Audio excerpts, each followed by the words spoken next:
Hello, my name is Sally Garcia. My final presentation is on the business redesign of the Associated Student Body, also known as the ASB Procurement Process, how to improve the purchasing process with technology. I have been the ASB accountant for several years now, and there are many issues that I have come across, including the insufficient use of technology to improve the ASB processes.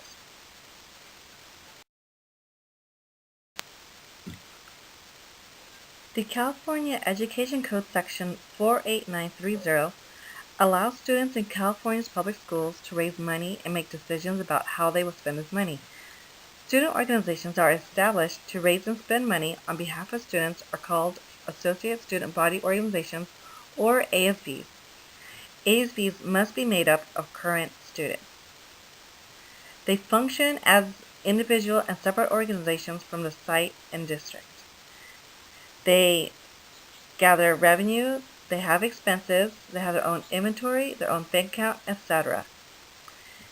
And they raise money for student activities. This allows students to participate in co-curricular and extracurricular activities. And since student body funds belong to the students, expenditures of these funds must be for the benefit of all students. It must be expended for the benefit of students currently enrolled in the school who have contributed in some way, one way or another, to the accumulation of such funds. The student body can make up of clubs like the art club, Asian club, and band, and also of sport teams like baseball, basketball, and football.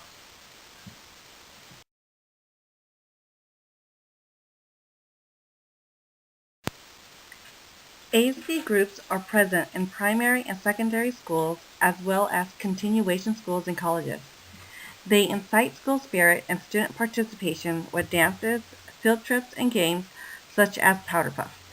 Each group works similar to the U.S. elections process, with a government that includes a president, vice president, secretary, treasurer, and so on.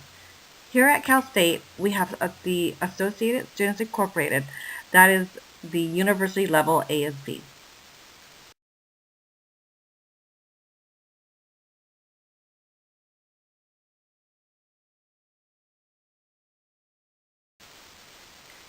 Now, you're probably wondering why a student organization needs a business redesign or why it is even significant. Many people do not realize how much an ASB acts as its own little business. In some districts, the ASB generates less than $50,000 annually. However, larger school districts such as the San Bernardino City Unified School District have school sites that generate millions of dollars in revenue. Let's take a look at the LA Unified School District's ASB. In fiscal year ending 2013, ASB's business volume is substantial with aggregated sales of $50 million.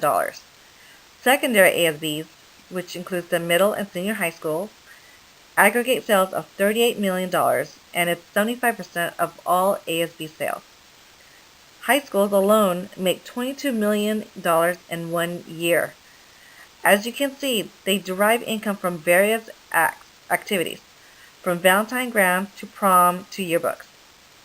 They also receive tax-deductible donations. To put this into perspective, the LA Unified School District ASB groups make more money than Crave Foods, Moby Systems, Kona Ice, Fantastic Sam's, and the Tilted Kilt. Would you expect the ASB to follow the same accountability and transparency processes as their parent districts and other governmental agencies? Well, that's what you'd expect. However, not one state agency specifically monitors ASB operations. The ASB is bound by GAAP, EDCO, and its respective district board policies. But sometimes the district doesn't pay much attention to it, even though they are ultimately responsible for each site's ASB. If an ASB is unable to pay for its obligations, the district picks up the tab.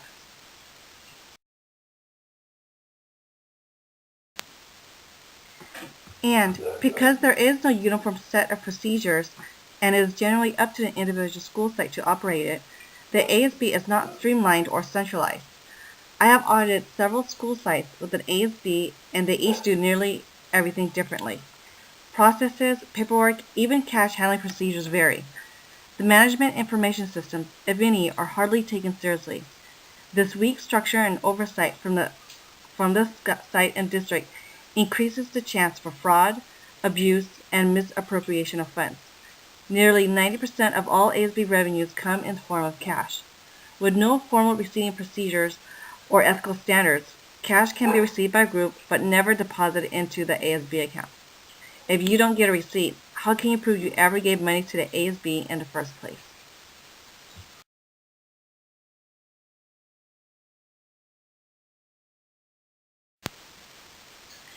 Generally, there are three factors that would encourage a person to steal ASB funds: opportunity, need, and accessibility.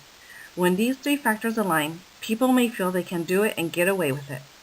Without a good IS infrastructure to assist in internal controls, these people probably can.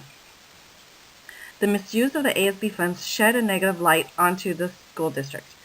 Staff and administrators are affected by these kinds of headlines, but they have the biggest blow against the students because things like this discourages them from working hard to earn money for their clubs, teams, and activities. Additionally, it makes them not want to trust the adults. Currently, ASBs use hard copies of forms to deal with many of the business aspects, including purchasing, budgeting, revenue and expense report, deposits, meeting minutes, invoicing, inventory, cash box logs, ticket sales reports. The list goes on and on.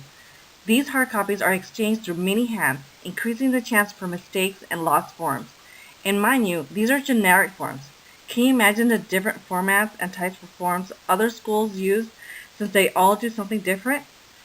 It really makes me want to cry sometimes.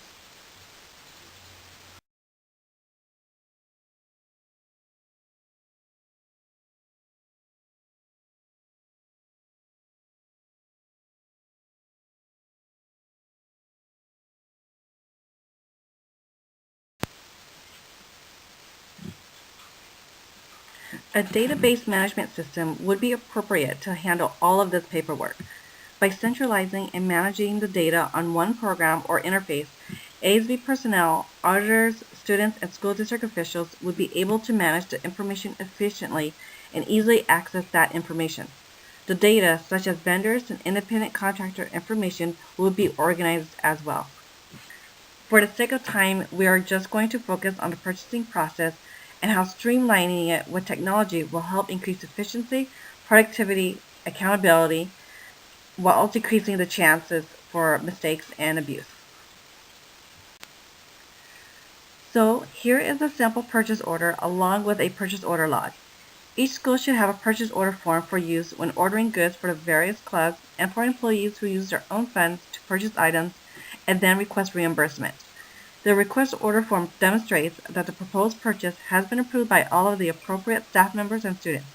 Additionally, as an internal control measure, they should be numbered or assigned a sequential number that is recorded in a purchase order log to track each document and transaction. Many schools manually write in the numbers, which increases the chance for mistakes, such as repeated or skipped PO numbers. The only hardware required for these forms is a computer with a word processing software and a printer.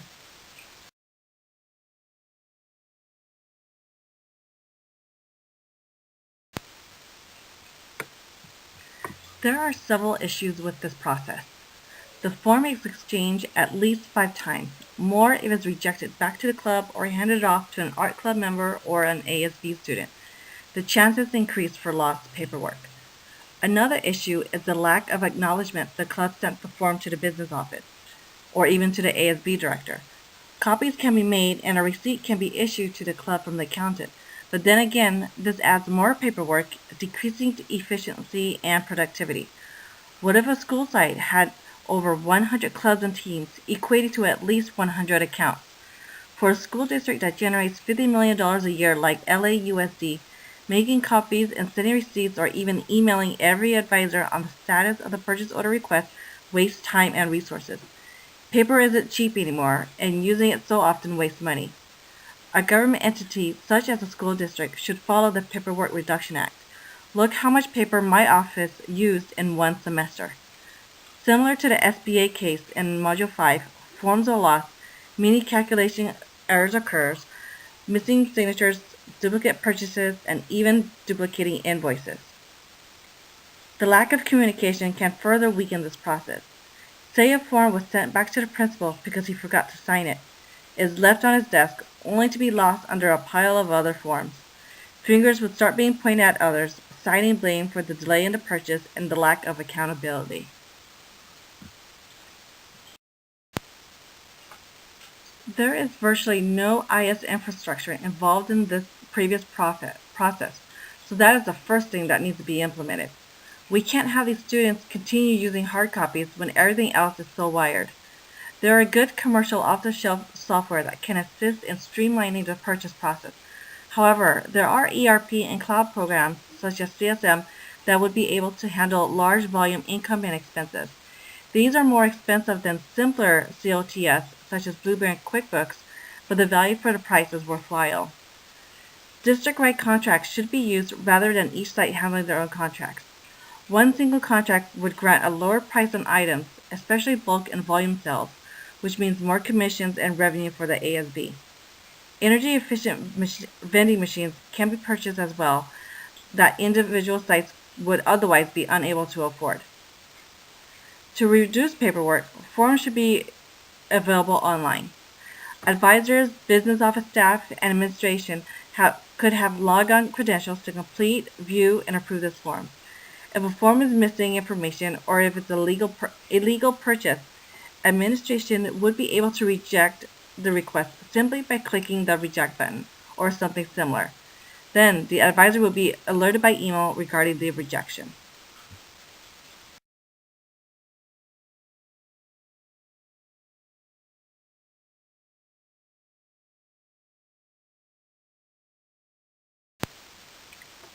An ERP should also have all approvals, purchases, and receipting instead of having different but related processes on separate programs. Automation of these processes and approvals will improve processing times, eliminate bottlenecks. An administrator shouldn't have to sign a large stack of paperwork at once, which would delay upcoming purchase order requests from the student council. Additionally, automation would eliminate the need of a purchase order log. Automatic purchase order numbering and each order attached to an authorized requisition would also eliminate mistakes and decrease the chances of illegal purchases. With an ERP, different people can access the procurement process, view the status, view the delivery of purchases, and so on. Since the program would require private logon credentials, electronic signature pads or tablets could be used. Signature would be automatically placed in the appropriate places on the form. Again, this drastically reduces or eliminates the use of paper. After all signatures have been obtained, the form will be routed to the accountant to process and print out an official purchase order. The same program can be used when the order is received. The recipient can enter the program and sign stating all items have been received. Then, the accountant will be alerted and be authorized to process the invoice. Here would be a streamlined process with all the new equipment, including the electronic pads and an online fillable form for the purchase order requisition. You can see how the workflow is very smooth and organized.